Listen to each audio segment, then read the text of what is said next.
नमस्कार। Exam plus में आपका स्वागत है। आज के इस सत्र का मिशन एकदम साफ है।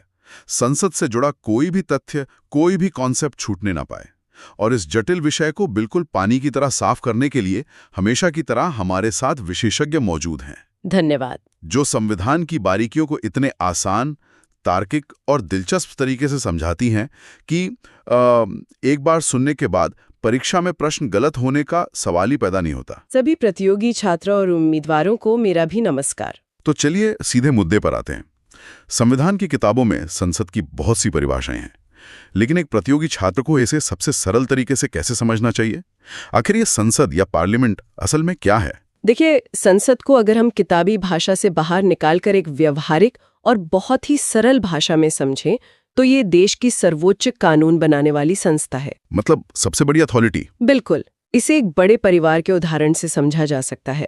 जैसे किसी संयुक्त परिवार को चलाने के लिए घर के बड़े बुजुर्ग एक साथ बैठते हैं, नियम बनाते हैं, खर्चों पर चर्चा करते हैं। हाँ, और अगर कोई पुराना नियम परिवार के लिए सही नहीं काम कर रहा है तो उसे बदल देते हैं। एकदम सही। ठीक वैसे ही 140 करोड़ से ज्यादा आबादी वाले इस विशाल देश की व्यवस्था को सुचारू रूप से चलाने के लिए जो नए कानून बनाए जाते हैं, पुराने कानूनों में जो संशोधन किए जाते हैं या जो जनहित के फैसले लिए जाते हैं, वो सब काम संसद के भीतर ही होता है। ये लोकतंत्र का वो सबसे बड़ा मंच है जहां देश के अलग अलग कोनों से चुनकर आए प्रतिनिधि एक साथ बैठकर देश के वर्तमान और भविष्य का फैसला करते हैं। ये उदाहरण वाकई बहुत सटीक है। देश को चलाने वाला एक बड़ा संयुक्त परिवार। जी। अब यहां से एक बहुत ही दिलचस्प ऐतिहासिक तथ्य सामने आता है जो अक्सर परीक्षाओं में सीधे वन लाइनर के रूप में पूछ लिया जाता है। कौन सा तथ्य? हम जिस शब्द संसद का इस्तेमाल करते हैं उसे अंग्रेजी में पार्लियामेंट कहा जाता है। परीक्षाओं में पूछा जाता है कि इस शब्द की उत्पत्ति कहां से हुई। हाँ, ये बहुत बार आता है। तो ये शब्द असल में फ्रेंच भाषा से आया है। फ्रेंच में एक शब्द है पार्ले, जिसका मतलब होता है बातचीत करना या चर्चा करना। सही। और वहीं से ये शब्द पार्लियामेंट बना, यानी चर्चा करने की जगह। लेकिन यहाँ एक बहुत बड़ा ऐतिहासिक ट्विस्ट है। वो क्या? भले ही ये शब्द फ्रेंच भाषा का है, लेकिन अगर परीक्षा में ये प्रश्न आए कि संसद की जननी यानी मदर ऑफ पार्लियामेंट्स किस देश को कहा जाता है, तो उसका सही उत्तर फ्रांस नहीं बल्कि ब्रिटेन होगा। बिल्कुल। ये इतिहास और राज्य व्यवस्था का एक बहुत ही शानदार संगम है। ब्रिटेन की संसदीय प्रणाली को ही दुनिया भर की संसदों का मॉडल माना जाता है। अब जब हम इस ऐतिहासिक पृष्ठभूमि से आगे बढ़कर सीधे अपने भारतीय संविधान की ओर आते हैं तो सबसे पहला और सबसे महत्वपूर्ण पड़ाव है अनुच्छेद 79 यानी आर्टिकल 79। ये अनुच्छेद भारतीय संसद के मूल ढांचे को परिभाषित करता है ना? जी हाँ। और सच कहूं तो यहीं पर परीक्षाओं में सबसे बड़ा कंफ्यूजन पैदा होता है। जो भी उम्मीदवार नोट्स बना रहे हैं वे इस बिंदु को हाईलाइट कर लें। ध्यान दीजिएगा सभी। अगर परीक्षा के प्रश्न पत्र में पूछा जाए कि संसद के कितने अंग होते हैं यानी पार्ट्स, तो उत्तर होगा 3: राष्ट्रपति, राज्यसभा और लोकसभा। अंग 3 है। बिल्कुल। लेकिन अगर प्रश्न की भाषा थोड़ी सी बदल जाए और पूछा जाए कि संसद के कितने सदन होते हैं यानी हाउसेस, तो उत्तर होगा केवल 2: राज्यसभा और लोकसभा। अरे हाँ, अक्सर छात्र जल्दबाजी में अंग और सदन के बीच का ये बारीक अंतर भूल जाते हैं और आते हुए प्रश्न का नंबर गंवा बैठते हैं। ये परीक्षा के दृष्टिकोण से सच में एक बहुत बड़ा एग्जाम ट्रैप है। अंग 3 है लेकिन सदन सिर्फ 2। पर यहाँ मेरे मन में एक सवाल आ रहा है जो शायद कई छात्रों के दिमाग में भी होगा। पूछिए। राष्ट्रपति महोदय संसद के किसी भी सदन में जाकर नियमित रूप से बैठते तो नहीं है, वे चर्चाओं में भी भाग नहीं लेते, तो फिर उन्हें संसद का अभिन्न अंग क्यों माना गया है? ये एक बहुत ही तार्किक सवाल है और इसका कारण समझना रटने से ज्यादा बेहतर है। देखिए, राष्ट्रपति को संसद का अभिन्न अंग इसलिए माना जाता है क्योंकि संसद का मुख्य काम है कानून बनाना। ठीक है। जब लोकसभा और राज्यसभा किसी बिल या प्रस्ताव को पास कर देते हैं, तब भी वो बिल तब तक कानून या एक्ट नहीं बन सकता जब तक कि देश के राष्ट्रपति उस पर अपने हस्ताक्षर ना कर दें। मतलब उनकी अंतिम मंजूरी के बिना संसद की कानून बनाने की प्रक्रिया अधूरी है। एकदम सही। इसीलिए बिला सदन में बैठे भी राष्ट्रपति संसद का सबसे महत्वपूर्ण अंग होते हैं। ये कॉन्सेप्ट अब पूरी तरह से स्पष्ट हो गया। अब चूंकि संसद का काम कानून बनाना है और देश के मुद्दों पर चर्चा करना है, तो इसके लिए सभी सदस्यों को एक जगह इकट्ठा होना पड़ता है। जी, और इसी इकट्ठा होने को हम सत्र या सेशन कहते हैं। संविधान के अनुसार संसद के मुख्य रूप से 3 सत्र होते हैं। बिल्कुल। इसे याद रखने के लिए उम्मीदवार एक छोटी सी ट्रिक या शॉर्टकट BMW का इस्तेमाल कर सकते हैं। BMW, ये तो बहुत आसान है। हाँ, B से बजट सत्र, M से मॉनसून सत्र और W से विंटर यानी शीतकालीन सत्र। साल की शुरुआत बजट सत्र से होती है, जो आमतौर पर फरवरी से लेकर मई तक चलता है। और ये साल का सबसे लंबा और सबसे महत्वपूर्ण सत्र होता है। सही कहा। इसके बाद बीच में आता है मॉनसून सत्र, जो जुलाई से सितंबर के बीच चलता है, और साल के अंत में शीतकालीन सत्र होता है, जो नवंबर से दिसंबर के दौरान चलता है। ये BMW वाली ट्रिक वाकई छात्रों के लिए सत्रों का क्रम याद रखने में बहुत मददगार साबित होगी। सत्रों का ये विभाजन बहुत ही सोच समझ कर किया गया है, ताकि सरकार देश के मुद्दों पर नियमित रूप से जवाबदेह बनी रहे। अब हम संसद के उस सदन की ओर बढ़ते हैं जिसका उल्लेख संविधान के अनुच्छेद 81 यानी आर्टिकल 81 में है, यानी लोकसभा। जी, किसी भी परीक्षा, खासकर UPSC और स्टेट PCS में इसका विस्तृत विश्लेषण बहुत मायने रखता है। लोकसभा के बारे में बात करते ही सबसे पहले इसके अलग-अलग नामों की सूची पर ध्यान देना जरूरी है, क्योंकि कई बार प्रश्न सीधे उपनामों से पूछ लिए जाते हैं। बिल्कुल, इसे निम्न सदन या लोअर हाउस कहा जाता है। चूंकि इसके सदस्य सीधे जनता द्वारा अपना वोट डालकर चुने जाते हैं, इसलिए इसे जनता का सदन भी कहते हैं। House of the people. हाँ, इसे प्रथम सदन और युवाओं का सदन भी कहा जाता है। इसके अलावा इसका एक बहुत ही तकनीकी नाम है अस्थायी सदन यानी टेम्पररी हाउस। उपनामों के बाद यहाँ एक बहुत ही महत्वपूर्ण गणित है जो हाल ही में बदल गया है। चलिए लोकसभा के सदस्य संख्या के गणित को बहुत ही बारीकी से समझते हैं। ये तो हर प्रतियोगी परीक्षा का सबसे ज्यादा पूछा जाने वाला टॉपिक बन चुका है। बिल्कुल, ये हिस्सा परीक्षा के लिए सबसे ज्यादा हाई यील्ड में सभी उम्मीदवार यहाँ अपना पूरा ध्यान केंद्रित करें। कुछ साल पहले तक पुरानी किताबों में लोकसभा की अधिकतम सदस्य संख्या 552 लिखी होती थी। 552 यानी 552? हाँ, इस 552 का बंटवारा कुछ ऐसे था कि 550 सदस्य राज्यों और केंद्र शासित प्रदेशों से चुनाव लड़कर आते थे और 2 सदस्यों को एंग्लो इंडियन समुदाय से राष्ट्रपति द्वारा मनोनीत किया जाता था। एंग्लो इंडियन समुदाय को ये आरक्षण 1950 में इसलिए दिया गया था ना? जी, क्योंकि आजादी के बाद उनकी संख्या बहुत कम थी। जी, और उन्हें संसद में प्रतिनिधित्व देने की जरूरत थी। लेकिन साल 2020 में एक बहुत ही ऐतिहासिक बदलाव हुआ। 194वां संविधान संशोधन अधिनियम 104th कॉन्स्टिट्यूशनल अमेंडमेंट एक्ट। बिल्कुल, संसद ने यह महसूस किया कि अब इस समुदाय को अलग से मनोनयन की आवश्यकता नहीं है। इसलिए इस संशोधन के द्वारा 2 एंग्लो इंडियन सदस्यों के मनोनयन के प्रावधान को पूरी तरह से समाप्त कर दिया गया है। इसका मतलब ये है कि परीक्षा में अब उम्मीदवारों को पुरानी किताबों वाली वो 552 की संख्या बिल्कुल भी टिक नहीं करनी है। एकदम सही। अब अगर परीक्षा में पूछा जाए कि लोकसभा की अधिकतम सदस्य संख्या कितनी है, तो उत्तर होगा 550। 550। हाँ, इसका वर्तमान बंटवारा इस प्रकार है। 530 सदस्य सीधे राज्यों से आ सकते हैं और अधिकतम 20 सदस्य केंद्र शासित प्रदेशों यानी यूटी से। ये तो हुई अधिकतम सीमा की बात, लेकिन अगर वर्तमान सदस्य संख्या पूछी जाए तो ये आंकड़ा 543 है। 553? बिल्कुल। इस 543 में से 524 सदस्य देश के विभिन्न राज्यों से चुनकर आते हैं और 19 सदस्य हमारे केंद्र शासित प्रदेशों से आते हैं। ये 104वें संविधान संशोधन का प्रभाव और 550 का नया आंकड़ा UPSC, SSC और रेलवे जैसी परीक्षाओं का पसंदीदा सवाल बन चुका है। ये गणित अब एकदम पारदर्शी हो गया है।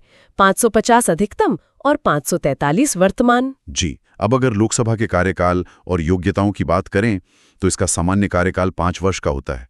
लेकिन जैसा कि हमने शुरुआत में कहा था, ये एक अस्थायी सदन है। इसका तकनीकी अर्थ ये है कि इसे 5 साल का समय पूरा होने से पहले भी भंग किया जा सकता है, यानी डिसॉल्व किया जा सकता है। मतलब अगर प्रधानमंत्री अपनी कैबिनेट के साथ राष्ट्रपति को सिफारिश करें तो लोकसभा समय से पहले भंग हो सकती है। बिल्कुल।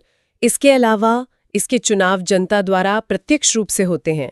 देश के आम नागरिक जो वोट डालने जाते हैं वो लोकसभा का ही चुनाव होता है। और सबसे जरूरी तथ्य, इस सदन का सदस्य बनने के लिए उम्मीदवार की न्यूनतम आयु सीमा 25 वर्ष तय की गई है। 25 वर्ष, यही कारण है कि इसे युवाओं का सदन कहा जाता है, क्योंकि यहाँ अपेक्षाकृत कम उम्र के लोग भी चुनकर आ सकते हैं। बिल्कुल सटीक जानकारी। अब लोकसभा तो बन गई, चुनाव हो गए और 543 सांसद चुनकर दिल्ली पहुंच गए। लेकिन इतने सारे सांसदों की भीड़ को नियंत्रित करने, सदन की कार्यवाही को सुचारू रूप से चलाने और अनुशासन बनाए रखने के लिए एक मुखिया की जरूरत होती है। यहीं से लोकसभा के पदाधिकारियों की भूमिका शुरू होती है। सबसे प्रमुख पद होता है अध्यक्ष, यानी स्पीकर का। अध्यक्ष का चुनाव कहीं बाहर से नहीं होता, बल्कि लोकसभा के नवनिर्वाचित सदस्य अपने बीच में से ही वोटिंग के जरिए किसी एक को अपना अध्यक्ष चुन लेते हैं। वर्तमान में श्री ओम बिरला जी इस पद पर आसीन है। अब यहाँ परीक्षा के लिए एक बहुत बड़ा एग्जाम ट्रैप छिपा है, जहाँ अच्छे उम्मीदवार गलती कर बैठते हैं। अध्यक्ष की शपथ को लेकर जो सवाल बनता है वो तो अनगिनत बार परीक्षाओं में रिपीट हो चुका है। जरा इस शपथ वाले रहस्य को स्पष्ट कर दीजिए, ताकि उम्मीदवारों को रटना ना पड़े। देखिए, परीक्षाओं में अक्सर एक बहुविकल्पीय प्रश्न आता है कि लोकसभा अध्यक्ष को पद की शपथ कौन दिलाता है। विकल्पों में राष्ट्रपति, मुख्य न्यायाधीश, प्रधानमंत्री जैसे बड़े बड़े नाम दिए होते हैं जी। लेकिन सबसे बड़ा सच ये है कि लोकसभा अध्यक्ष अपने पद की कोई अलग से शपथ लेता ही नहीं है। बिना शपथ के? जी। इसका कारण बहुत तार्किक है। अध्यक्ष बनने से पहले वो व्यक्ति सदन का एक सामान्य सदस्य यानी सांसद होता है, और वो सांसद के रूप में पहले ही शपथ ले चुका होता है। हाँ, समझ गया। संविधान की नजर में सभी सांसद बराबर हैं, बस उनमें से एक को कार्यवाही चलाने के लिए पीठासीन अधिकारी बना दिया जाता है। इसीलिए अध्यक्ष पद की कोई अलग शपथ नहीं होती। सभी प्रतियोगी उम्मीदवारों को ये तथ्य अपने नोट्स में लाल पेन से हाईलाइट कर लेना चाहिए। बिल्कुल। इसके अलावा एक और नियम है। अगर अध्यक्ष को किसी कारणवश अपना पद छोड़ना हो तो वो अपना त्यागपत्र हमेशा उपाध्यक्ष यानी डेप्यूटी स्पीकर को सौंपता है, राष्ट्रपति को नहीं। ये बहुत ही शानदार और याद रखने लायक तथ्य है। अध्यक्ष के कामों की बात करें तो सदन की कार्यवाही का संचालन करना उनका मुख्य काम है ही, लेकिन संविधान ने लोकसभा अध्यक्ष को 2 ऐसे बेहद खास विशेषाधिकार दिए हैं जो किसी और के पास नहीं हैं। वो 2 विशेषाधिकार कौन से हैं? पहला, जब कभी किसी बिल पर गतिरोध पैदा हो जाए और राष्ट्रपति राज्यसभा तथा लोकसभा का संयुक्त अधिवेशन बुलाएं, आर्टिकल 108 के तहत, तो उस संयुक्त बैठक की अध्यक्षता सिर्फ और सिर्फ लोकसभा अध्यक्ष ही करता है। बहुत महत्वपूर्ण बिंदु है। और दूसरा विशेषाधिकार, कोई विधेयक, धन विधेयक है या कोई साधारण विधेयक, आर्टिकल 110 के तहत, इसका अंतिम फैसला करने का अधिकार भी सिर्फ स्पीकर के हाथों में होता है। बहुत ही बढ़िया तरीके से समझाया आपने। इसी के साथ सांसदों से जुड़ा एक और नियम है जो अक्सर एसएससी और रेलवे में पूछा जाता है। कौन सा नियम? अनुपस्थिति का नियम। अगर संसद का कोई भी सदस्य लगातार 60 दिनों तक बिना किसी पूर्व अनुमति या आधिकारिक सूचना के सदन की कार्यवाही से गायब रहता है, तो उसकी सीट को रिक्त घोषित किया जा सकता है और उसकी सदस्यता रद्द हो सकती है। 60 दिन यानी लगभग 2 महीने की बिना बताए छुट्टी, और सांसद पद हाथ से निकल गया। बिल्कुल। अब अध्यक्ष की तो हमने विस्तार से बात कर ली, लेकिन जब नई लोकसभा का गठन होता है तो पहले ही दिन सबसे पहले सदस्यों को शपथ कौन दिलाता है? यहाँ राजनीति विज्ञान का एक बहुत ही खास शब्द आता है, प्रोटेम स्पीकर। प्रोटेम स्पीकर एक बहुत ही दिलचस्प और पूरी तरह से अस्थायी पद है। इसे स्कूल के पहले दिन से समझा जा सकता है, जब क्लास में कोई मॉनिटर नहीं होता और कोई सीनियर टीचर आकर व्यवस्था संभालता है। अच्छा। जब नई लोकसभा चुनकर आती है तो सदन में सबसे वरिष्ठ सदस्यों में से किसी एक को राष्ट्रपति प्रोटेम स्पीकर के रूप में नियुक्त करते हैं। तो इनका काम क्या होता है? इनका बस एक ही मुख्य काम होता है, सदन के सभी नए सदस्यों को सांसद के पद की शपथ दिलाना। जैसे ही नए सदस्य शपथ ले लेते हैं और वोटिंग करके अपने स्थायी अध्यक्ष का चुनाव कर लेते हैं, प्रोटेम स्पीकर का पद उसी क्षण अपने आप समाप्त हो जाता है। एकदम क्लियर। इसके अलावा सदन में एक उपाध्यक्ष भी होता है जो अध्यक्ष की अनुपस्थिति में काम संभालता है, और दिलचस्प बात यह है कि जैसे अध्यक्ष अपना इस्तीफा उपाध्यक्ष को देता है, ठीक वैसे ही उपाध्यक्ष अपना इस्तीफा अध्यक्ष को सौंपता है। यानी इस्तीफा आपस में ही एक्सचेंज कर लिया जाता है। ये याद रखने की एक बेहतरीन ट्रिक है। अब यहाँ एक और बहुत जरूरी नियम की बात करते हैं जिसमें बहुत से उम्मीदवार अक्सर कंफ्यूज हो जाते हैं। बताइए। एक लोकतंत्र में मजबूत सरकार के साथ साथ एक मजबूत विपक्ष का होना भी उतना ही जरूरी है, लेकिन कोई भी पार्टी खुद उठकर ये दावा नहीं कर सकती कि वो मुख्य विपक्षी दल है। जी, इसका एक नियम है। हाँ, किसी भी राजनीतिक दल को मुख्य विपक्षी दल का आधिकारिक दर्जा हासिल करने के लिए लोकसभा की कुल सदस्य संख्या का कम से कम 10% हिस्सा जीतना अनिवार्य है। यानी 550 का 10%, जो होता है 55 सांसद। बिल्कुल। अगर किसी पार्टी के पास 55 सांसद नहीं हैं, तो उस पार्टी के नेता को नेता प्रतिपक्ष का आधिकारिक कैबिनेट स्तर का दर्जा नहीं मिलेगा। यहाँ एक बहुत ही महत्वपूर्ण स्पष्टीकरण देना जरूरी है ताकि प्रतियोगी छात्रों से कोई गलती न हो। कई बार छात्र इस 10% के नियम को कोरम या गणपूर्ति के साथ मिला देते हैं। हाँ, ये बहुत आम गलती है। ध्यान दीजिए, ये दोनों अलग अलग नियम है। हालांकि दोनों का आंकड़ा 1/10 या 10% ही है। कोरम का मतलब है कि सदन की कार्रवाई शुरू करने के लिए कम से कम 1/10 सदस्यों का उपस्थित होना जरूरी है। यानी लोकसभा में कम से कम 55 सदस्य मौजूद होने चाहिए, तभी सदन चलेगा। बिल्कुल। जबकि विपक्ष का नियम पार्टी की जीती हुई सीटों से जुड़ा है। दोनों का प्रतिशत समान है, लेकिन उद्देश्य बिल्कुल अलग है। परीक्षा में प्रश्न की भाषा को ध्यान से पढ़ना बहुत जरूरी है। ये तकनीकी अंतर स्पष्ट करना बेहद जरूरी था। कोरम सदन चलाने के लिए है और विपक्ष का दर्जा पार्टी की मान्यता के लिए। जी। अब हम संसद के दूसरे और उतने ही गरिमामयी सदन की ओर चलते हैं। संविधान का अनुच्छेद 80, आर्टिकल 80, जो राज्यसभा की संरचना को परिभाषित करता है। राज्यसभा की संरचना लोकसभा से काफी अलग है। बिल्कुल। राज्यसभा को हम उच्च सदन या अपर हाउस कहते हैं। इसे चर्चित लोगों का सदन या हाउस ऑफ एल्डर्स भी कहा जाता है। ये एक स्थायी सदन यानी परमानेंट हाउस है। स्थायी होने का सीधा मतलब है कि यह सदन कभी भी लोकसभा की तरह भंग नहीं होता। इसका वजूद हमेशा बना रहता है। और जैसे हमने लोकसभा का पूरा गणित समझा, वैसे ही राज्यसभा के आंकड़ों को समझना भी बहुत जरूरी है। बिल्कुल। राज्यसभा की अधिकतम सदस्य संख्या 250 तय की गई है। इस 250 में से 238 सदस्य राज्यों और केंद्र शासित प्रदेशों से चुनकर आते हैं और बाकी बचे 12 सदस्यों को सीधे देश के राष्ट्रपति द्वारा मनोनीत किया जाता है, यानी नॉमिनेट किया जाता है। जी। अगर वर्तमान स्थिति की बात करें तो राज्यसभा में कुल 245 सदस्य हैं। इनमें से 233 सदस्य राज्यों और केंद्र शासित प्रदेशों से चुनकर आते हैं और 12 सदस्य मनोनीत हैं। यहाँ परीक्षा के लिए एक बहुत ही शानदार सवाल बनता है कि राष्ट्रपति जिन 12 लोगों को मनोनीत करते हैं, वे आखिर किन क्षेत्रों से आते हैं? तो इसका संविधान में स्पष्ट जवाब है। जी, कला, विज्ञान, साहित्य और समाज सेवा। आर्ट, साइंस, लिटरेचर और सोशल सर्विस। बिल्कुल। जैसे उदाहरण के लिए सचिन तेंदुलकर को खेल के जरिए समाज सेवा के तहत, या मैरी कॉम या मशहूर अभिनेत्री रेखा जी को मनोनीत किया गया था। इन 4 क्षेत्रों के विशेषज्ञों को राज्यसभा में इसलिए भेजा जाता है ताकि देश की कानून व्यवस्था में उनके विशाल अनुभव का सीधा लाभ मिल सके। बहुत सही।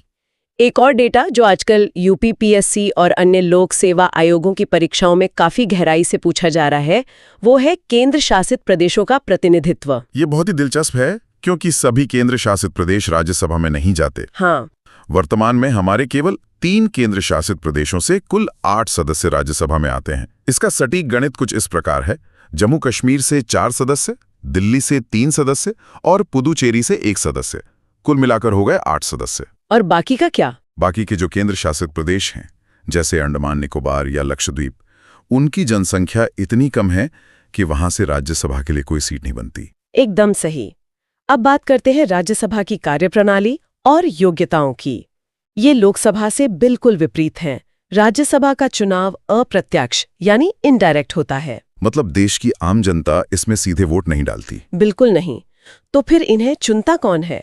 जिन विधायकों को हमने और आपने राज्यों के विधानसभा चुनावों में वोट देकर चुना है, वही विधायक राज्यसभा के सदस्यों के लिए वोट करते हैं। अच्छा। और जहां लोकसभा का सदस्य बनने के लिए न्यूनतम आयु 25 वर्ष थी, वहीं राज्यसभा के लिए यह न्यूनतम आयु 30 वर्ष रखी गई है। इसीलिए तो इसे एल्डर्स का सदन कहा गया है, क्योंकि कानून बनाने में थोड़ी ज्यादा परिपक्वता और अनुभव की अपेक्षा की जाती है। यहाँ मेरे मन में एक विरोधाभास आ रहा है जिसे स्पष्ट करना जरूरी है। क्या? हमने अभी कहा कि राज्यसभा एक स्थायी सदन है जो कभी भंग नहीं होता, लेकिन फिर हमने ये भी पढ़ा है कि सदस्यों का कार्यकाल खत्म होता है। तो ये संतुलन कैसे बनता है? सदन कैसे चलता रहता है? ये राज्यसभा के डिजाइन की सबसे बड़ी खूबसूरती है। नियम ये है कि सदन स्थायी है, लेकिन राज्यसभा के एक सदस्य का कार्यकाल 6 वर्ष का होता है। अब सोचिए, अगर सभी सदस्यों का चुनाव एक साथ हो जाए तो 6 साल बाद सभी एक साथ रिटायर हो जाएंगे और सदन खाली हो जाएगा। हाँ, बिल्कुल। ऐसा न हो, इसके लिए एक चक्रीय व्यवस्था यानी साइक्लिक प्रोसेस बनाई गई है। हर 2 साल के बाद राज्यसभा के 1/3 सदस्य अपना 6 साल का कार्यकाल पूरा करके रिटायर हो जाते हैं और केवल उन खाली हुई 1/3 सीटों के लिए फिर से चुनाव होता है। ये तो एक कन्वेयर बेल्ट की तरह चलता रहता है। बिल्कुल। इस गणित की वजह से सदन कभी भी एक साथ खाली नहीं होता और देश के नीति निर्माण का काम लगातार बिना रुके चलता रहता है। यह व्यवस्था वाकई कमाल की है। अब राज्यसभा के पदाधिकारियों पर आते हैं। लोकसभा में तो अध्यक्ष होते हैं, लेकिन राज्यसभा में मुखिया को सभापति या चेयरमैन कहा जाता है। जी। और भारतीय संविधान में राज्यसभा के सभापति का पद एक बहुत ही अनोखा और दिलचस्प पद है। बहुत ही अनोखा। भारतीय संविधान के अनुसार भारत का जो भी उपराष्ट्रपति होगा वही अपने आप राज्यसभा का सभापति बन जाएगा। इसे तकनीकी भाषा में एक्स ऑफिसियो चेयरमैन या पदेन सभापति कहते हैं ना? जी हाँ। इसका मतलब है कि सभापति पद के लिए कोई अलग से चुनाव नहीं होता है।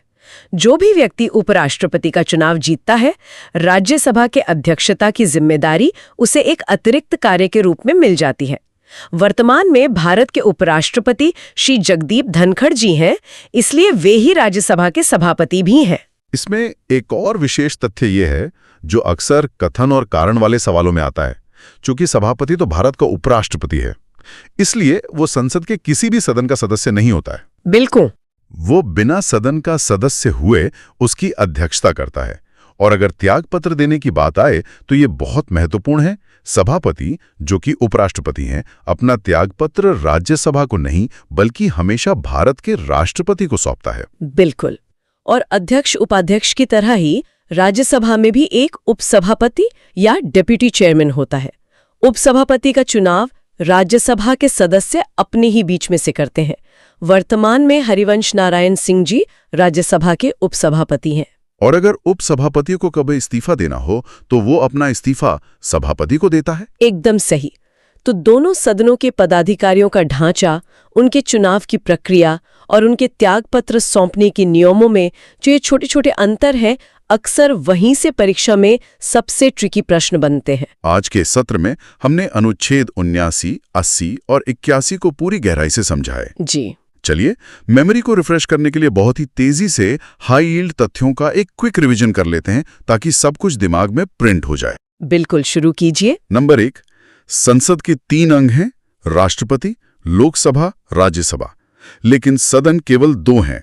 नंबर 2, लोकसभा के लिए न्यूनतम आयु 25 वर्ष, राज्यसभा के लिए 30 वर्ष। नंबर 3, 104वें संविधान संशोधन के तहत 2 एंग्लो इंडियन सदस्यों का प्रावधान खत्म कर दिया गया है, जिससे लोकसभा की अधिकतम सदस्य संख्या अब 550 हो गई है। नंबर 4, लोकसभा अध्यक्ष पद की कोई अलग से शपथ नहीं होती। और नंबर 5, भारत का उपराष्ट्रपति ही राज्यसभा का पदेन सभापति होता है, लेकिन वह उस सदन का सदस्य नहीं होता। यह क्विक रिवीजन परीक्षा से ठीक पहले बहुत काम आएगा।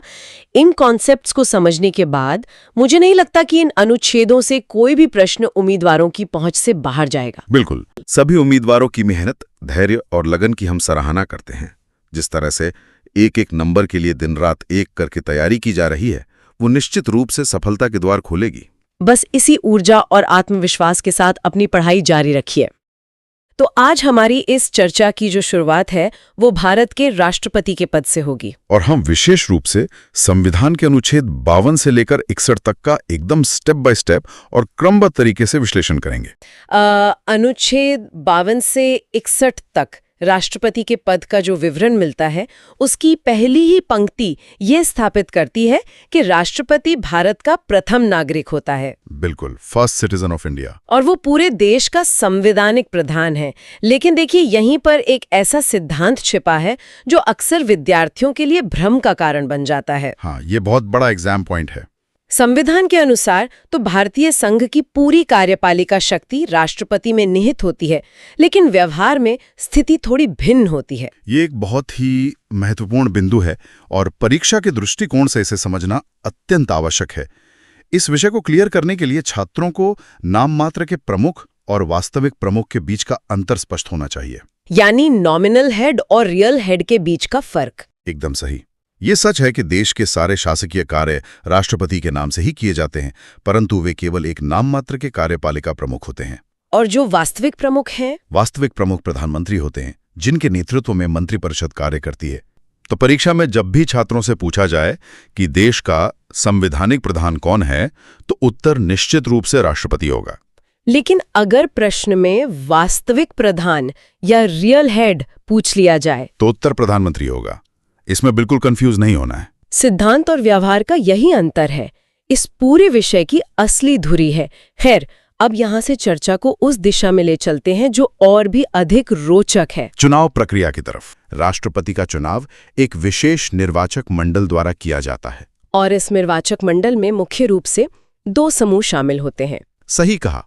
पहला समूह संसद का होता है, जिसमें लोकसभा और राज्यसभा के केवल निर्वाचित सदस्य ही भाग लेते हैं, केवल इलेक्टेड मेंबर्स। और दूसरा समूह राज्यों का प्रतिनिधित्व करता है, जिसमें सभी राज्यों की विधानसभाओं के केवल निर्वाचित सदस्य शामिल होते हैं। अब यहाँ प्रतियोगी छात्रों को उस बिंदु पर विशेष ध्यान देना चाहिए जहाँ अक्सर एसएससी और यूपीपीएससी जैसी परीक्षाओं में उन्हें उलझाने का पूरा प्रयास किया जाता है। हाँ, परीक्षा में विकल्पों के साथ इस तरह से खेला जाता है कि अच्छे परीक्षार्थी भ्रमित हो जाएं। विद्यार्थियों के लिए ये एक बहुत बड़ी वार्निंग है, इसे एकदम स्टार मार्क कर लीजिए। परीक्षा में अक्सर फंसाने के लिए विधान परिषद का विकल्प दे दिया जाता है, लेजिस्लेटिव काउंसिल। जी, ये तथ्य एकदम कंठस्थ होना चाहिए कि राज्यों की विधान परिषद के सदस्य राष्ट्रपति चुनाव में किसी भी परिस्थिति में भाग नहीं लेते हैं। और इसका कारण भी बहुत स्पष्ट है, विधान परिषदें देश के सभी राज्यों में तो मौजूद है नहीं। बिल्कुल, केवल कुछ ही राज्यों में है, और यदि उन्हें शामिल किया गया तो राज्यों के बीच मतदान में असमानता पैदा हो जाएगी। इसके अतिरिक्त एक और ट्रैप है, संसद के जो मनोनीत सदस्य होते हैं, नॉमिनेटेड मेंबर्स, जिन्हें स्वयं राष्ट्रपति द्वारा नामित किया जाता है, वे भी इस मतदान प्रक्रिया से पूरी तरह बाहर रखे जाते हैं। यानी निष्कर्ष ये है कि केवल और केवल निर्वाचित यानी जनता द्वारा अप्रत्यक्ष या प्रत्यक्ष रूप से चुने गए प्रतिनिधि ही मतदान का अधिकार रखते हैं। ये एक बहुत ही सटीक स्पष्टीकरण है। विधान परिषद और मनोनीत सदस्यों का बाहर होना ही इस चुनाव की निष्पक्षता को बनाए रखता है। अच्छा, चुनाव में कौन वोट देगा ये तो स्पष्ट हो गया, लेकिन अब बात करते हैं कि वोट दिया कैसे जाता है। किताबों में इस चुनाव पद्धति के लिए एक बहुत भारी भरकम शब्द का प्रयोग होता है, एकल संक्रमणीय मत पद्धति, सिंगल ट्रांसफरेबल वोट सिस्टम। हाँ, अब आम चुनावों में तो मतदाता अपने पसंदीदा उम्मीदवार के सामने का बटन दबाकर एक वोट डालता है और काम खत्म।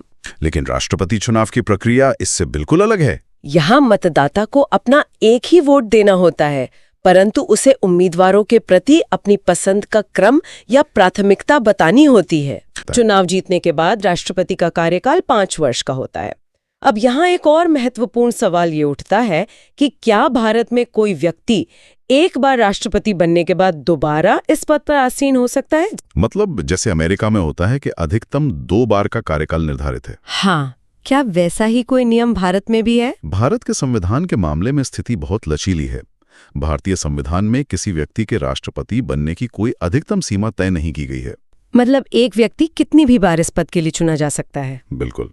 हालांकि व्यवहारिक रूप से ये देखा गया है कि कोई भी व्यक्ति 2 बार से अधिक इस पद पर नहीं रहा है। और इसी संदर्भ में इतिहास का एक बहुत ही महत्वपूर्ण तथ्य सामने आता है, जिसे हर छात्र को याद रखना ही चाहिए। जी, भारत के प्रथम राष्ट्रपति डॉक्टर राजेंद्र प्रसाद जी, वे हमारे देश के एकमात्र ऐसे राष्ट्रपति हैं जो लगातार 2 कार्यकाल तक इस सर्वोच्च पद पर आसीन रहे हैं। उनके बाद से आज तक कोई भी अन्य व्यक्ति 2 बार भारत का राष्ट्रपति नहीं बना है।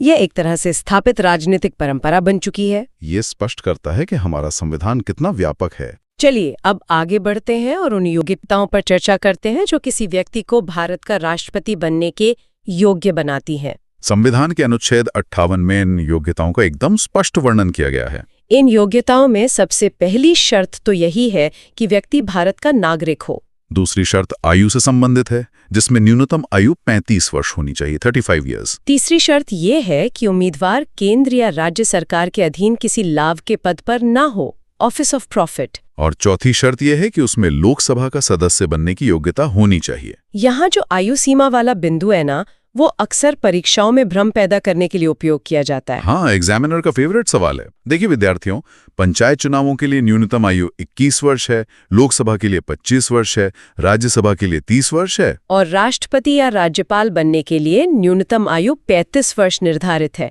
इन आंकड़ों के बीच का अंतर एकदम क्लियर होना चाहिए। और लाभ के पद की जहां तक बात है तो इसका सीधा सा अर्थ है कि व्यक्ति किसी सरकारी नौकरी से वेतन प्राप्त न कर रहा हो।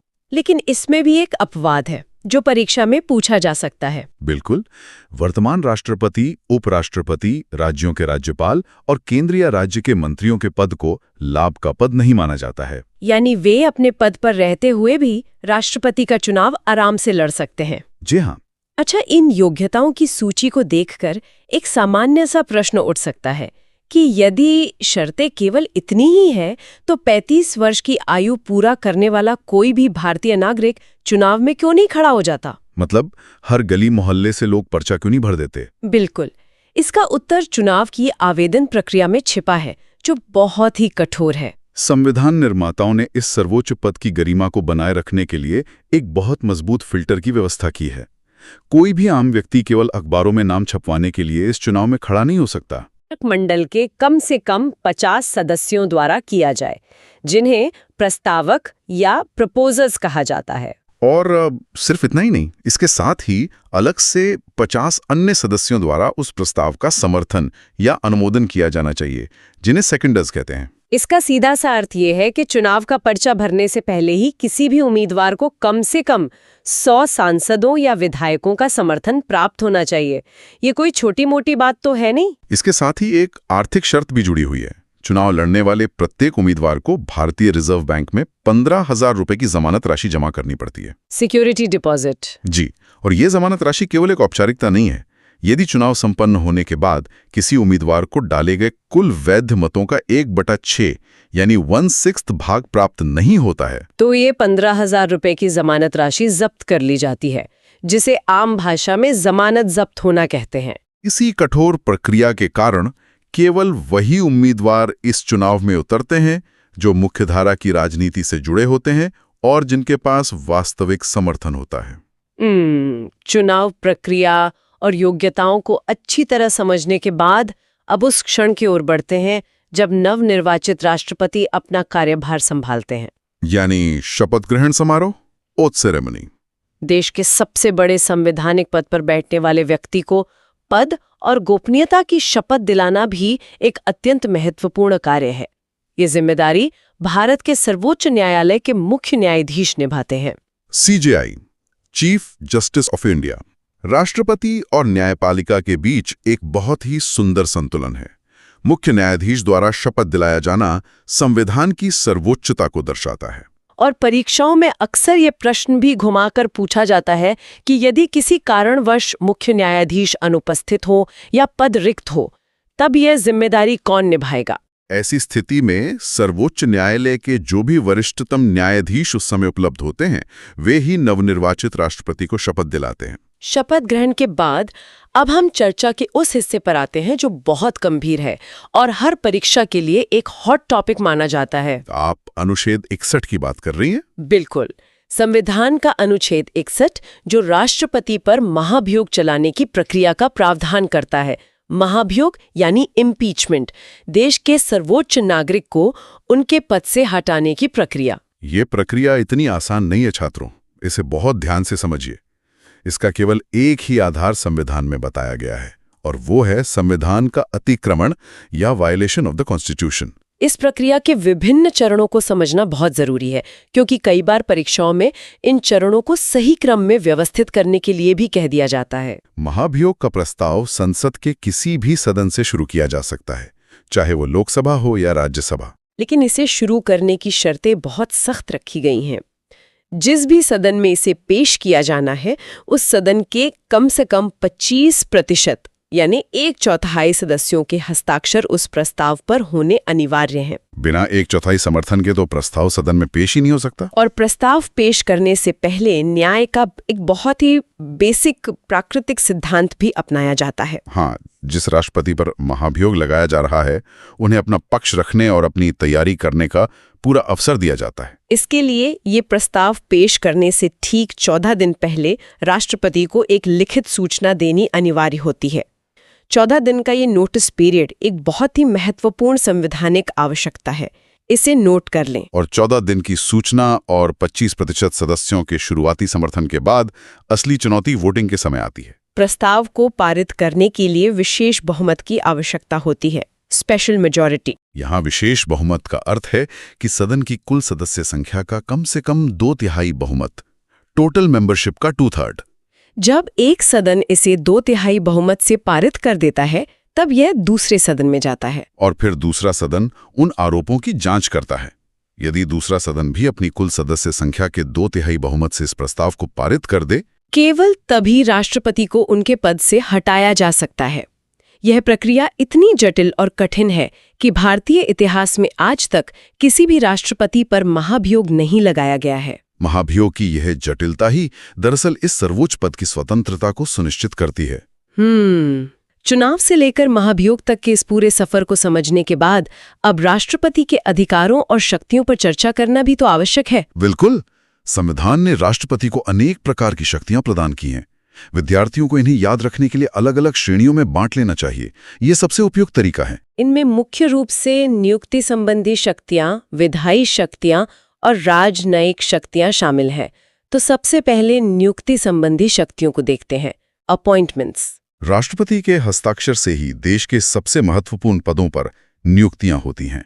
वे लोकसभा में बहुमत प्राप्त दल के नेता को प्रधानमंत्री नियुक्त करते हैं और फिर प्रधानमंत्री की सलाह पर मंत्री परिषद के अन्य सदस्यों की नियुक्ति करते हैं। न्यायपालिका के क्षेत्र में देखा जाए तो सर्वोच्च न्यायालय और सभी उच्च न्यायालयों के मुख्य न्यायाधीशों और अन्य न्यायाधीशों की नियुक्ति का वारंट भी राष्ट्रपति ही जारी करते हैं। इसके अतिरिक्त राज्यों के राज्यपाल, भारत के नियंत्रक एवं महालेखा परीक्षक यानी कैग, चुनाव आयुक्त और संघ लोक सेवा आयोग यानी यूपीएससी के अध्यक्ष जैसे सभी प्रमुख संवैधानिक पदों पर नियुक्ति राष्ट्रपति के द्वारा ही की जाती है। नियुक्ति शक्तियों के बाद अब विधायी या कानूनी शक्तियों का क्रम आता है, लेजिस्लेटिव पावर्स। देखिए, संसद का निर्वाण ही लोकसभा, राज्यसभा और राष्ट्रपति के मिलने से होता है।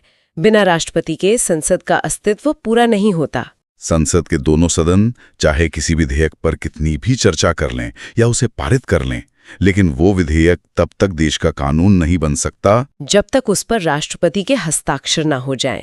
राष्ट्रपति की मोहर ही एक साधारण कागज को देश का कानून बनाती है। इसके अलावा यदि किसी साधारण विधेयक को लेकर लोकसभा और राज्यसभा के बीच गतिरोध या डेडलॉक पैदा हो जाए तो अनुच्छेद 108 के तहत राष्ट्रपति के पास दोनों सदनों की संयुक्त बैठक यानी जॉइंट सिटिंग बुलाने का अधिकार है। जॉइंट सिटिंग बुलाने का अधिकार राष्ट्रपति का है, लेकिन ध्यान रहे छात्रों, उस बैठक की अध्यक्षता लोकसभा अध्यक्ष करते हैं।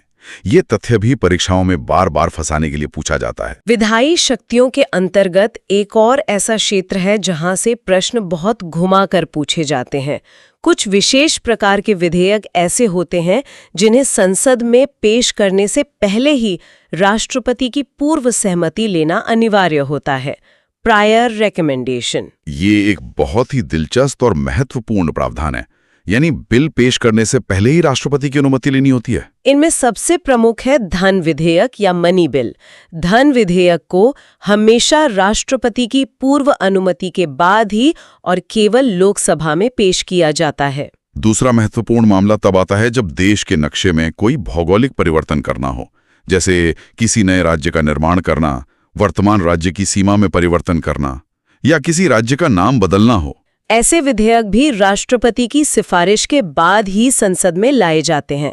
इसके साथ ही भारत की संचित निधि यानी कंसोलिडेटेड फंड्स से खर्च से जुड़े विधेयकों के लिए भी ये पूर्व अनुमति आवश्यक है। विधायी शक्तियों के बाद अब अंत में राजनीतिक और राजनयिक शक्तियों पर आते हैं, डिप्लोमेटिक पावर्स। अंतर्राष्ट्रीय स्तर पर भारत का प्रतिनिधित्व राष्ट्रपति ही करते हैं। भारत सरकार दूसरे देशों के साथ जो भी समझौते या संधियां करती है, भले ही उन पर बातचीत प्रधानमंत्री या विदेश मंत्री द्वारा की गई हो, परंतु आधिकारिक रूप से वे सभी संधियां भारत के राष्ट्रपति के नाम से ही संपन्न मानी जाती हैं। इसके अलावा विदेशों में भारत का प्रतिनिधित्व करने वाले राजदूतों और उच्चायुक्तों की नियुक्ति भी राष्ट्रपति ही करते हैं। और जब किसी अन्य देश का राजदूत भारत आता है तो वह सबसे पहले अपना परिचय पत्र भारत के राष्ट्रपति को ही प्रस्तुत करता है। बिल्कुल सही। आज के इस सत्र में अनुच्छेद 52 से 61 तक का जो विस्तृत विश्लेषण हुआ है, उससे यह स्पष्ट हो जाता है कि भारतीय संविधान निर्माताओं की सोच कितनी दूरदर्शी थी। एकदम। भले ही सिद्धांत रूप में राष्ट्रपति का पद नाम मात्र का प्रतीत हो, लेकिन वास्तव में यह पद देश की एकता, अखंडता और संवैधानिक मर्यादा का सबसे बड़ा रक्षक है। और यह पद सुनिश्चित करता है कि देश की लोकतांत्रिक व्यवस्था बिना किसी बाधा के सुचारू रूप से चलती रहे। सैन्य शक्तियों पर बात करते हैं। किसी भी दूसरे देश के साथ अगर युद्ध शुरू करना हो या फिर शांति की घोषणा करनी हो, तो ये अधिकार केवल राष्ट्रपति की अनुमति से ही लागू होता है। मतलब वही सर्वोच्च सेनापति होते हैं। हाँ, सुप्रीम कमांडर वाली बात। छात्रों को इसे विजुअलाइज करने के लिए एक पदानुक्रम या कहें कि हायरार्की को दिमाग में बैठा लेना चाहिए। एक फ्लो चार्ट की तरह सोचिए। सबसे ऊपर आते हैं हमारे राष्ट्रपति, और उनके ठीक नीचे रक्षा मंत्री आते हैं, है ना? बिल्कुल सही। राष्ट्रपति के बाद रक्षा मंत्री, जो एक नागरिक नेतृत्व का हिस्सा हैं। फिर उनके नीचे आते हैं चीफ ऑफ डिफेंस स्टाफ यानी CDS। और अंत में सबसे नीचे हमारी तीनों सेनाएं आती हैं, थल सेना, वायुसेना और जल सेना। ये फ्लोचार्ट तो काफी सीधा है, लेकिन क्या परीक्षाओं में ये क्रम पूछा जाता है? अरे ध्यान दीजिए, ये SSC और रेलवे की परीक्षाओं के लिए बहुत ही महत्वपूर्ण है। कई बार छात्रों को ये क्रम ऊपर नीचे करके दे दिया जाता है और उन्हें सही पदानुक्रम चुनना होता है। इसलिए राष्ट्रपति, फिर रक्षा मंत्री, फिर CDS और फिर तीनों सेनाएं, ये क्रम एकदम रटा होना चाहिए। तो ये तो हो गई सैन्य शक्ति की बात। अब अनुच्छेद 72 यानी आर्टिकल 72 की तरफ चलते हैं, जो क्षमादान की शक्तियों से जुड़ा है। इसमें राष्ट्रपति किसी भी अपराधी की सजा कम कर सकते हैं या मृत्युदंड भी माफ कर सकते हैं। हाँ, मृत्युदंड या डेथ सेंटेंस को माफ करने की शक्ति न्याय व्यवस्था का एकदम अंतिम सहारा है। मतलब अगर कहीं कोई मानवीय या कानूनी चूक हो गई हो, तो किसी निर्दोष को फांसी ना हो जाए। और छात्रों को इसे याद रखने की मैं एक ट्रिक देता हूं। अनुच्छेद 72 को क्षमादान से कैसे जोड़ें? 72 और बेहतर इंसान वाला कॉन्सेप्ट। एग्जैक्टली। जब राष्ट्रपति किसी को क्षमा करते हैं तो वे उसे समाज में एक बेहतर इंसान बनने का मौका देते हैं। 72 और बेहतर, इस तरह आप कभी अनुच्छेद 72 नहीं भूलेंगे। ये ट्रिक तो वाकई बहुत काम की है। अब आपातकालीन शक्तियों यानी इमरजेंसी पावर्स पर आते हैं। संविधान में 3 प्रकार के आपातकाल बताए गए हैं। पहला, राष्ट्रीय आपातकाल, दूसरा राष्ट्रपति शासन और तीसरा वित्तीय आपातकाल। और ये तीनों स्थितियां बिल्कुल अलग अलग होती हैं। राष्ट्रीय आपातकाल तब लगता है जब देश को युद्ध या बाहरी आक्रमण का खतरा हो। राष्ट्रपति शासन तब लगता है जब किसी राज्य के अंदर का संवैधानिक ढांचा गिर जाए, वहां सरकार ठीक से काम न कर पा रही हो। और वित्तीय आपातकाल देश की आर्थिक स्थिति खराब होने पर लगता है, जो कि भारत में आज तक कभी नहीं लगा है। बिल्कुल। परीक्षा में बस ये पूछा जाता है कि कौन सा आपातकाल किस परिस्थिति में लगता है, और छात्र अक्सर राष्ट्रीय आपातकाल और राष्ट्रपति शासन में कंफ्यूज हो जाते हैं। इसे एकदम क्लियर रखना है। इसके अलावा राष्ट्रपति की कुछ विशेष शक्तियां भी होती हैं, जिन्हें विशेषाधिकार कहा जाता है। जैसे कि एक बहुत ही रोचक बात है कि राष्ट्रपति को उनके कार्यकाल के दौरान गिरफ्तार नहीं किया जा सकता। हाँ, और उन पर कोई भी फौजदारी मुकदमा यानी क्रिमिनल केस भी नहीं चलाया जा सकता जब तक वे अपने पद पर हैं। ऐसा इसीलिए है क्योंकि राष्ट्रपति का पद देश का सर्वोच्च और सबसे सम्मानित पद है। उसकी गरिमा बनाए रखना बहुत जरूरी है ना? बिल्कुल सही कहा आपने। संविधान निर्माताओं ने ये विशेष सुरक्षा इसलिए दी है ताकि देश के प्रमुख को किसी भी तरह की निराधार कानूनी कार्यवाही से परेशान न किया जा सके। चलिए अब कुछ ऐसे वन लाइनर तथ्यों की बात करते हैं जो सीधे परीक्षा में पूछे जाते हैं। जैसे एकमात्र निर्विरोध निर्वाचित राष्ट्रपति कौन थे? नीलम संजीव रेड्डी। और पहले मुस्लिम राष्ट्रपति डॉक्टर जाकिर हुसैन थे। हाँ, और ऐसे राष्ट्रपति जिनकी कार्यकाल के दौरान मृत्यु हुई, उसमें डॉक्टर जाकिर हुसैन और फखरुद्दीन अली अहमद का नाम आता है। अब यहाँ मैं छात्रों को थोड़ा सचेत करना चाहूंगा। ये जो अगला बिंदु है, ये यूपीपीएससी और यूपीपी परीक्षाओं का सबसे पसंदीदा प्रश्न है। राष्ट्रपति के त्यागपत्र की प्रक्रिया। राष्ट्रपति अपना त्यागपत्र उपराष्ट्रपति को देते हैं। ये तो ज्यादातर छात्रों को पता होता है। हाँ, लेकिन जो सबसे महत्वपूर्ण बात है, जहां गलती होती है, वो ये है कि उपराष्ट्रपति इस त्यागपत्र की सूचना तुरंत किसे देते हैं? तो इसका जवाब है लोकसभा अध्यक्ष या स्पीकर को। छात्र अक्सर विकल्पों में मुख्य न्यायाधीश देकर टिक कर देते हैं। इसे नोट कर लें, सूचना तुरंत लोकसभा अध्यक्ष को दी जाती है। क्योंकि लोकसभा जनता का सदन है, इसलिए उन्हें तुरंत सूचित करना जरूरी होता है। तो अब चूंकि उपराष्ट्रपति का जिक्र आ ही गया है, तो अपनी चर्चा का रुख उपराष्ट्रपति के पद की ओर मोड़ लेते हैं। बिल्कुल। अनुच्छेद 63 से लेकर 69 तक इसी पद का वर्णन है, और ये पद अमेरिका के संविधान से प्रेरित है। और सबसे अनोखी बात यह है कि उपराष्ट्रपति संसद के किसी भी सदन, लोकसभा या राज्यसभा के सदस्य नहीं होते हैं। और इसी से उनका एक बहुत बड़ा कार्य जुड़ा है, कार्यवाहक राष्ट्रपति या एक्टिंग प्रेसिडेंट का। अगर किसी वजह से राष्ट्रपति का पद अचानक खाली हो जाए तो उपराष्ट्रपति उस पद को संभालते हैं। लेकिन वो अधिकतम 6 महीने तक ही इस पद पर रह सकते हैं। और वो 6 महीने की सीमा इसलिए है क्योंकि संविधान कहता है कि इस अवधि के भीतर नए राष्ट्रपति का चुनाव कराना एकदम अनिवार्य है।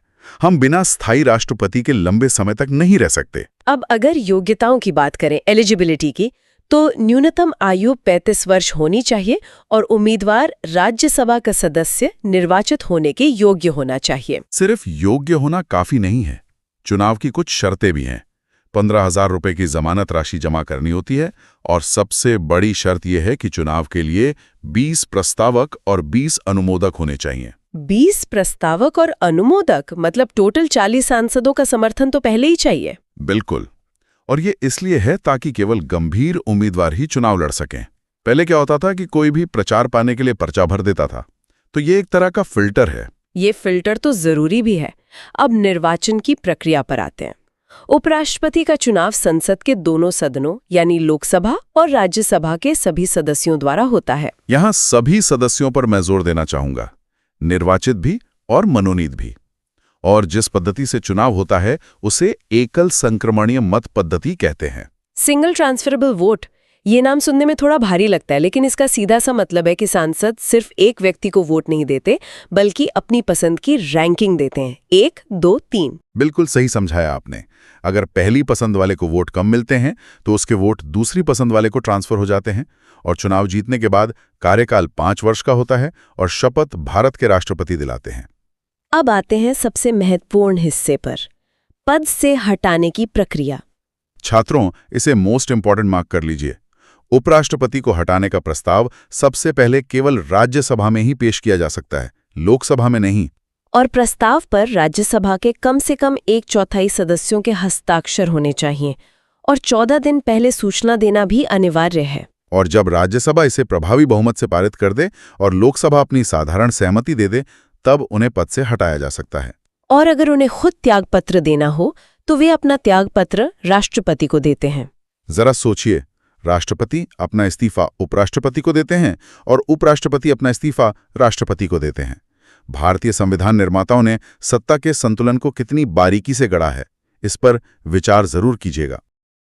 आज जिस महत्वपूर्ण विषय पर हम अपना ध्यान केंद्रित करने वाले हैं वो है भारतीय राजव्यवस्था की असली धुरी, प्रधानमंत्री एवं मंत्रिपरिषद। ये तो हर परीक्षा का फेवरेट टॉपिक है। बिल्कुल, परीक्षा के दृष्टिकोण से ये इतना महत्वपूर्ण है कि चाहे प्रारंभिक परीक्षा हो या मुख्य परीक्षा, हर साल किसी न किसी रूप में इससे प्रश्न पूछे ही जाते हैं। शुरुआत करते हैं हमारे पहले और सबसे बुनियादी बिंदु से, जो है मंत्रिपरिषद का ढांचा। ये बहुत ही महत्वपूर्ण हिस्सा है। आसान भाषा में कहें तो ये उन सभी मंत्रियों का एक पूरा समूह है जो देश का शासन चलाने में प्रधानमंत्री की मदद करते हैं। बिल्कुल। लेकिन क्या सभी मंत्री शक्ति और अधिकार में एक समान होते हैं? ऐसा बिल्कुल नहीं है। इस व्यवस्था में मंत्रियों की 3 अलग-अलग श्रेणियां होती हैं, और हर श्रेणी का अपना एक विशिष्ट कार्यक्षेत्र होता है। ये वर्गीकरण प्रशासनिक कुशलता के लिए बहुत आवश्यक है। पहली और सबसे शक्तिशाली श्रेणी में आते हैं कैबिनेट मंत्री, जो सबसे टॉप पर होते हैं। जी, ये सरकार के सबसे वरिष्ठ नेता होते हैं। इनके पास सरकार के प्रमुख और सबसे महत्वपूर्ण मंत्रालय होते हैं, जैसे रक्षा मंत्रालय, वित्त मंत्रालय, गृह मंत्रालय या विदेश मंत्रालय। इनकी खासियत ये है कि ये कैबिनेट मंत्री अपने अपने विभाग के निर्णय स्वयं लेते हैं। मतलब वो अपने विभाग के बॉस होते हैं। बिल्कुल, बॉस होते हैं, और सरकार की नीतियों को दिशा देने वाली जो मुख्य बैठकें होती हैं उनमें इनका शामिल होना अनिवार्य होता है। यहाँ एक बहुत बड़ा कंफ्यूजन अक्सर उम्मीदवारों के बीच देखा जाता है। मंत्रिपरिषद और मंत्रिमंडल के बीच का अंतर। मंत्रिमंडल वास्तव में एक छोटा लेकिन बेहद शक्तिशाली समूह है जो विशाल मंत्री परिषद के अंदर ही मौजूद होता है। जी। संविधान के नजरिए से देखें तो कैबिनेट मंत्री और प्रधानमंत्री का ये कोर समूह ही मंत्रिमंडल कहलाता है। सरकार के 90% बड़े फैसले इसी कोर कमेटी द्वारा लिए जाते हैं और फिर उन्हें पूरी मंत्री परिषद के नाम पर लागू किया जाता है। तो कैबिनेट मंत्री तो हो गए अपने अपने विभागों के बॉस, लेकिन गृह मंत्रालय या वित्त मंत्रालय जैसे विभाग इतने विशाल होते हैं कि उन्हें कोई एक व्यक्ति अकेले नहीं चला सकता। बिल्कुल नहीं चला सकता। और यहीं पर एंट्री होती है हमारी दूसरी श्रेणी की, जिसे हम राज्य मंत्री या मिनिस्टर ऑफ स्टेट कहते हैं। इनके बारे में अक्सर छात्रों को कंफ्यूजन रहता है। हाँ, राज्य मंत्रियों की भूमिका को समझना परीक्षा के लिए बहुत अहम है, क्योंकि यहाँ एक बारीक सा वर्गीकरण है। राज्य मंत्री 2 प्रकार के होते हैं। पहले प्रकार के वो होते हैं जो सीधे तौर पर एक सहायक के रूप में काम करते हैं, एक असिस्टेंट की तरह। बिल्कुल। वे किसी कैबिनेट मंत्री के अधीन रहकर उनके विशाल मंत्रालय के किसी खास हिस्से का काम देखते हैं। उदाहरण के लिए वित्त मंत्रालय में एक कैबिनेट मंत्री हो सकते हैं, लेकिन उनके अधीन राजस्व और व्यय के लिए अलग-अलग राज्य मंत्री नियुक्त किए जा सकते हैं, जो उनके काम में हाथ मटाते हैं। और दूसरे प्रकार के राज्य मंत्री वे होते हैं जिन्हें स्वतंत्र प्रभार यानी इंडिपेंडेंट चार्ज दिया जाता है। जी। ये स्थिति बहुत ही रोचक है। ऐसे मंत्रियों के ऊपर कोई कैबिनेट मंत्री नहीं होता। छोटे मंत्रालयों या विभागों की जिम्मेदारी सीधे इन्हें सौंप दी जाती है। सही कहा। अपने उस आवंटित विभाग में ये बिल्कुल एक कैबिनेट मंत्री की तरह ही स्वतंत्र रूप से फैसले लेते हैं। बस फर्क इतना है कि ये कैबिनेट की बैठकों में तब तक हिस्सा नहीं लेते जब तक कि इनके विभाग से जुड़ा कोई विशेष मुद्दा चर्चा में ना हो। तो ये हो गए 2 प्रकार के राज्य मंत्री। और इस त्रिस्तरीय ढांचे की जो तीसरी और अंतिम कड़ी है वो है उप मंत्री यानी डेप्टी मिनिस्टर। बिल्कुल। इनका काम मुख्य रूप से कैबिनेट मंत्रियों और राज्य मंत्रियों की उनके प्रशासनिक, राजनीतिक और संसदीय कार्यों में सहायता करना होता है। एक तरह से जूनियर लेवल पर। हाँ, ये एक तरह से प्रशिक्षण के दौर से गुजर रहे युवा नेता होते हैं जिन्हें भविष्य के लिए तैयार किया जाता है। इस बेहतरीन त्रिस्तरीय प्रशासनिक ढांचे को समझने के बाद अब हम भारतीय संविधान के उन पन्नों की ओर चलते हैं जहां से इस पूरी व्यवस्था को असल ताकत मिलती है, यानी संवैधानिक अनुच्छेदों की तरफ। बिल्कुल। हम बात कर रहे हैं महत्वपूर्ण संवैधानिक अनुच्छेदों की।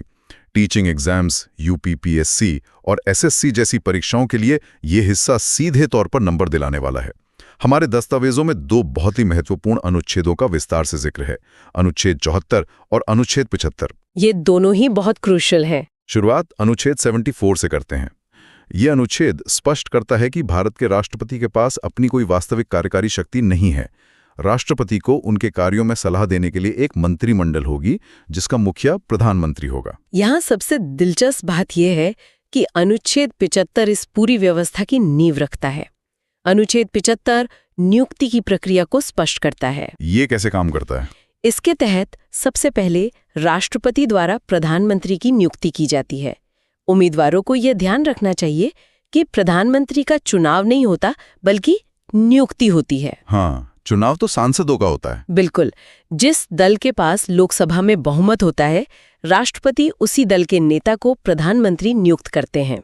इसके तुरंत बाद उसी नवनियुक्त प्रधानमंत्री की सलाह पर राष्ट्रपति द्वारा अन्य मंत्रियों की नियुक्ति की जाती है। मतलब राष्ट्रपति खुद से किसी को मंत्री नहीं बना सकते। एकदम सही।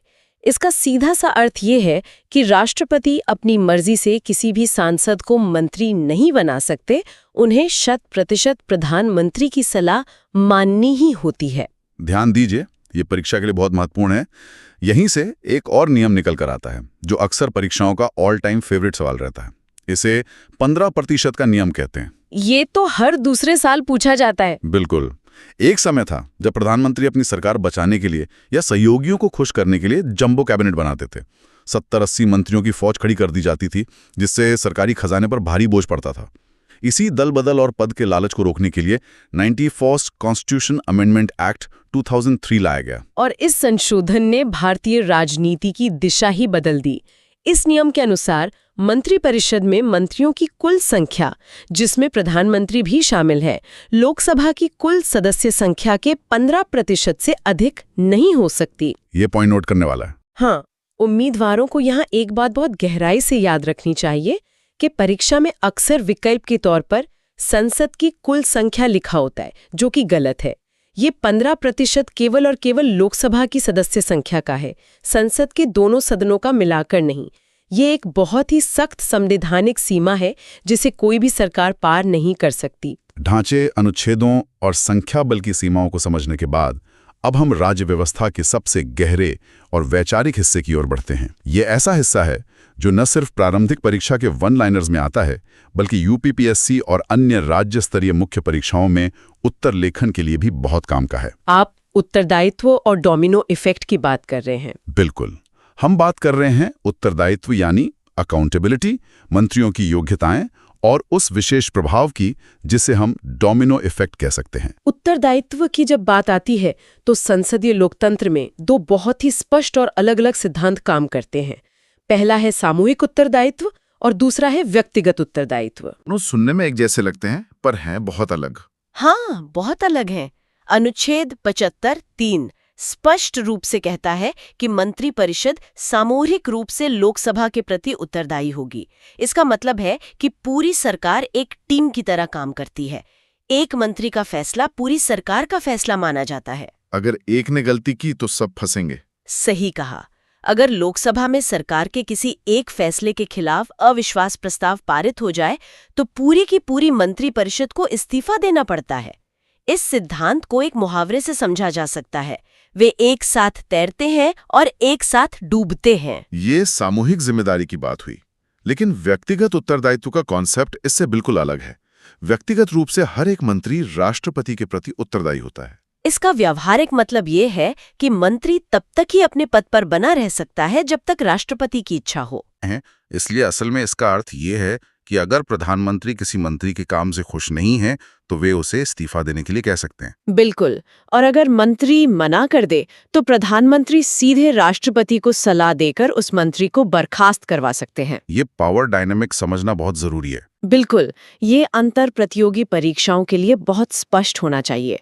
सामूहिक उत्तरदायित्व लोकसभा के प्रति है और व्यक्तिगत उत्तरदायित्व राष्ट्रपति के प्रति। इन दोनों के बीच जरा सा भी कंफ्यूजन परीक्षा में एक नंबर कम करवा सकता है। अब बात करते हैं शपथ और सदस्यता की। मंत्री पद ग्रहण करने से पूर्व एक बहुत ही औपचारिक प्रक्रिया होती है। प्रधानमंत्री सहित प्रत्येक मंत्री को पद और गोपनीयता की शपथ लेनी होती है और ये शपथ उन्हें भारत के राष्ट्रपति दिलाते हैं। बिल्कुल, लेकिन मंत्री बनने के लिए योग्यता क्या होनी चाहिए? क्या मंत्री बनने के लिए चुनाव जीतना ही एकमात्र रास्ता है? यहाँ संविधान निर्माताओं ने एक बहुत ही लचीला लेकिन कड़ा नियम बनाया है, जिसे 6 महीने का नियम कहा जाता है। सामान्य नियम तो यही है कि मंत्री बनने के लिए संसद के किसी भी सदन यानी लोकसभा या राज्यसभा का सदस्य होना अनिवार्य है। लेकिन एक छूट भी है ना? हाँ, एक विशेष छूट भी है। अगर कोई व्यक्ति मंत्री बनते समय संसद के किसी भी सदन का सदस्य नहीं है तो भी उसे मंत्री पद की शपथ दिलाई जा सकती है। तो इस सब का मतलब क्या है? क्या कोई भी बिना चुनाव लड़े सालों तक मंत्री बना रह सकता है? बिल्कुल नहीं। शर्त यह है कि उस गैर संसद सदस्य को मंत्री पद की शपथ लेने के ठीक 6 महीने के अंदर संसद के किसी भी सदन की सदस्यता प्राप्त करना अनिवार्य है, चाहे वो लोकसभा हो या राज्यसभा। हाँ, चाहे वो उपचुनाव जीत कर आए या राज्यसभा के लिए चुना जाए।